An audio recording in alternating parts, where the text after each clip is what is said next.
যখন কোনো বান্দা সূরা ফাতিহার একটা করে আয়াত বলে আলহামদুলিল্লাহি রাব্বিল আলামিন, সঙ্গে সঙ্গে আল্লাহ জবাব দিয়ে বলেন হামিদানি আবদি, বান্দা তুই আমার প্রশংসা করলি।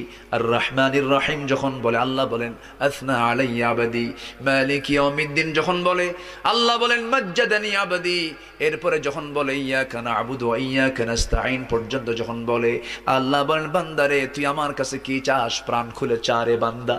ইহদিনাস সিরাতাল মুস্তাকিম থেকে শুরু করে নিয়া ওয়ালাদ-দাল্লিন পর্যন্ত যখন বান্দা বলে তখন আল্লাহ বলেন বান্দা নামাজের মধ্যে এমন প্রেমের খেলা খেললি বান্দা, তুই যা চাইলি সব আমি আল্লাহ কবুল করলাম।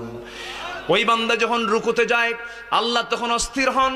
ওই বান্দা যখন সিজদায় যাওয়ার জন্য প্রস্তুতি নাই, সমস্ত ফেরেশতাকে ডাক দিয়ে বলেন ও ফেরেশতারা, এই বান্দাগুলো আমাকে দেখলো না, রাসূলকে দেখলো না, কোরআনকে দেখে হাদিসকে বিশ্বাস করে আমাকে খুশি করার জন্য তার সব